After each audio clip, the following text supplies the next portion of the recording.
Welcome to Promo Insiders, a podcast from ASI's Counselor Magazine. In this series, we'll be tackling the topics that matter most to the promotional products industry, from hard-hitting subjects like COVID-19 and tariffs to fun trends and new opportunities. I'm John Corrigan with Counselor, and today I'm joined by Jamie Young, founder of Uptown Screen Printing in Battleground, Washington. Jamie took a unique approach to staying in front of clients during the beginning of the pandemic, and it led to her best month of sales ever. Jamie, thanks for joining me. How are you? Doing great. Thanks for hosting me today. I appreciate you making the time and dealing with all of these technical difficulties. But to start off, tell us a little bit about your company. Yeah. So my most recent adventure that I brought in is Uptown Screen Printing, which is a screen printing business right here in a small town called Battleground, Washington. We're just north of Portland, Oregon, the metro. But when I got started in 2018, I was a promotional products broker, Attagirl Promotions. Well, some people say that I did it backwards. I've had several people say, well, you kind of did that backwards, didn't you? Normally you start in screen printing and then you get into promotional products. I did it apparently the backwards way. But apparently it's working out for you really well, right? Yeah, as a promotional products distributor, over the last 3 years, I've always noticed that I get a little excited when apparel orders come in. Not only do they pay a little bit more, it's a really fun product to sell. And so back in July, when there was a major breakthrough in my business, you know what they were? They were all t-shirt orders. So that's a little insight into why I purchased a screen printing business. Excellent. Well, we are going to get into that. To just start things here in terms of last year, how was 2020 overall for your company? So many emotions, let me tell you.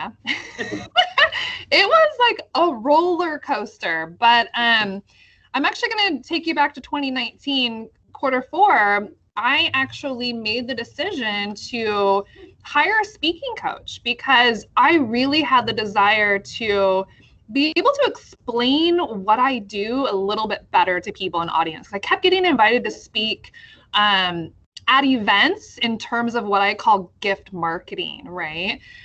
Branded products and how it can grow people's businesses. But I would get there and I would get on stage and I felt like I would just ramble with nonsense and I would just leave them with no ahas or takeaways. So I hired this speaking coach. We began everything and I had my first big win in January because I turned to her and I said, I need a quick win. And she's like, go live, Jamie. I'm like, what do you mean? Go live on Facebook? Are you kidding me? I've never done anything like that. To open yourself up. So I did it. And I picked up my biggest client ever, right? Somebody that wants to hire me for the knowledge in my head about promotional products. It was incredible. So that was January. March comes. As we all know, the promotional products industry went on a crazy pause. I had orders that halted, manufacturing that couldn't continue. Orders are placed, money is in, it's sitting there, it's either halfway through production or proofs have been approved and nothing's going anywhere. And I was numb. I was numb to what was going on. So what I focused on was I became really visible on social media. And I really just, instead of shrinking, I really stood up and I talked about promotional products and why gifting is so important during this weird time when we're stuck at home and all we have to look forward to is checking the mail. And so I literally preached about lumpy mail campaigns and why they're the greatest thing in the world because who doesn't like to get lumpy mail? I just had a lot of fun with what I do.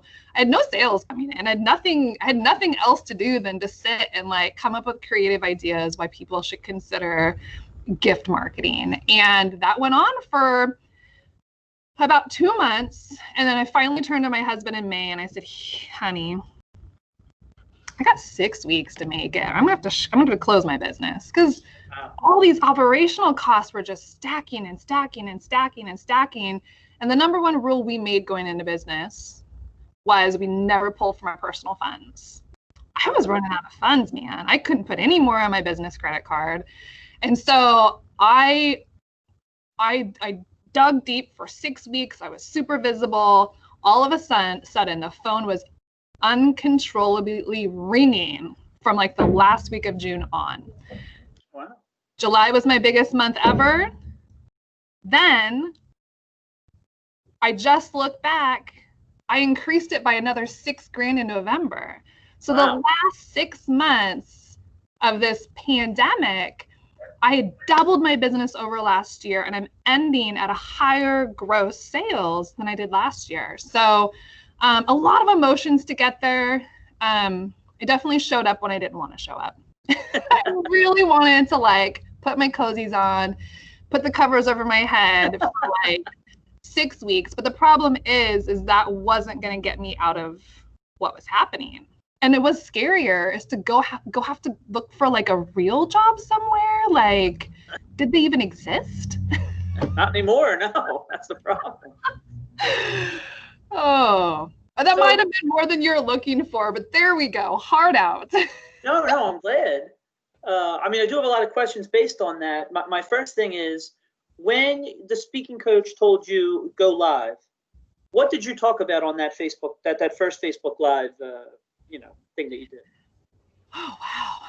So I broke it down. I really broke it down into like, so I did it. What I did is I did a 5-day live. And so her and I had worked on a talk together, and the talk really covered things like first priorities, like why businesses should consider promotional products, the number one reason why they don't, right?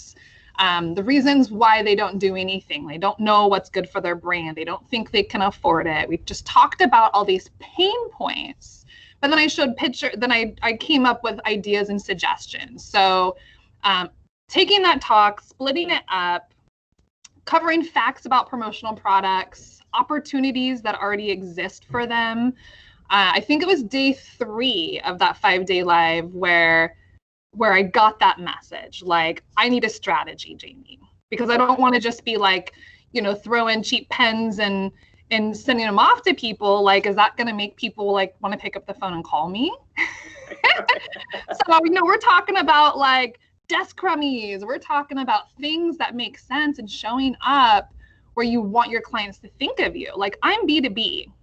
I'm very, very good at turning my business mind off at 5 o'clock. I've got young children at home. And so understanding that disconnect, I don't want my client thinking about me when they're sitting at their kitchen table with their family.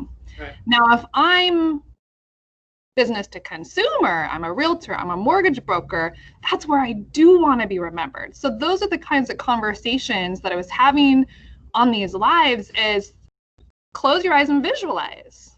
Where do you want your client to think of you? If you got to pop up at any moment, brand the moment.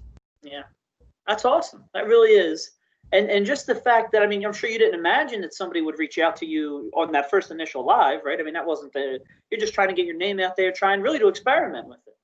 It's all it was. It was experiment. It was just sharing a little bit more about what I do, because when people learned that I was a promotional products broker, they cannot get past Post-its and pens.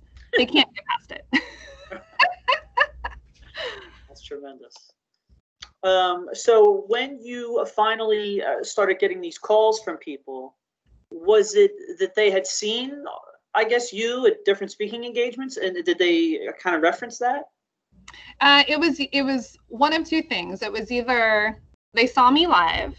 Okay. The last 6 months is I see you all over the place on social media, or it was a referral. So my business has been built 100% the last 3 years on referrals and networking. Like, the first year in business, I had a full-time job. At the 10-month mark, I had to go to my boss and cut back. At the 1-year mark, I had to quit my job because networking had people raising their hands for me. It wasn't the people at those networking groups that I was there to sell myself to. It was to let them know who I am so they could start raising their hand. And they surely did. That's awesome. And I guess, with being all over social media, but so before you even did the speaking, you kind of already had to have a social media presence, a pretty strong one in order to get these people to see you? It was okay. Like I've hired strategists for social media to kind of look at building my audience with the right people, using lead magnets and free gifts to build my email marketing list. And so, now I'll send out an email blast and almost every single time I get an inquiry if I don't get a new client out of it. So it's just constantly building. But I had a presence before. I just, I don't know if what I was posting was getting that traction, but when you have like real knowledgeable conversations around a subject and people are interested, they listen and they want to know more and they inquire, versus what I used to do is like, hey, this is a really cool mug. Look at the picture. It's on sale for $9.99. Like people just scroll past that kind of stuff because it's not triggering their intellectual part of their brain that they want to know more about. Right. The speaking coach, would you like to give him or her a shout out to? Oh my gosh. Yeah. So I hired Kristen Thompson from Rock Your Talk. I was probably a very unlikely client for her because most of her clients are they're coaches and I'm not a coach, right? And so I always had this hard time, like I'm a product-based business, but people can buy product anywhere. In my industry that there are leaders online that sell the same product as me. So if they're just looking to buy cheap product in the thousands, where they can go. So the clients that come to me, they want to have those deeper conversations. They want me to literally go handpick product that's catered to their business, their brand, and their ideal client. Those are the clients that are attracted to me, that I'm attracted to them. Excellent. You mentioned the T-shirts were the big seller. What was there a specific type of occasion that these T-shirts were for? Were they for work from home purposes? Were they obviously not events, right? Or what were they for? Okay, so back in July, staff T-shirts was my first big order. They ordered T-shirts for me in the summer, and I just did a hoodie order for them. Back then, I didn't get to do their order, because I didn't really start printing anything in this shop until November. So I just did a hoodie order for them just about 2 weeks ago. The other one was, they've all been uniform related. Wow. And I love that kind of business. I don't know if it's my area specifically. I am in a small rural town just north of a big metro, but my best clientele are in trades. They're plumbers, they're electricians, and they're outfitting their staff in branded apparel. And they're all still working. They really haven't been affected. They are, because the trades up here, I mean, in this town, I'm right here on Main Street, my storefront. It's nothing but big trucks. The husbands are coming home in work boots and hard hats, and including my husband. So we're definitely in kind of like a rural type area. There's a lot of excavating out here, concrete. We're kind of right on that cusp of major country and the end of the suburbs. Gotcha. What are your goals for 2021?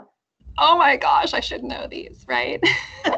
I've spent the last 2 weeks really trying to get my head straight in the terms of, I now have this brick and mortar screen print shop, but I'm well versed in promotional products, and getting aligned with the two, finding a way to bring them in together and make them really good partners. And saying that out loud is well, duh. But marketing myself online, I have clients all over the nation that hire me. Here for screen printing, it's local.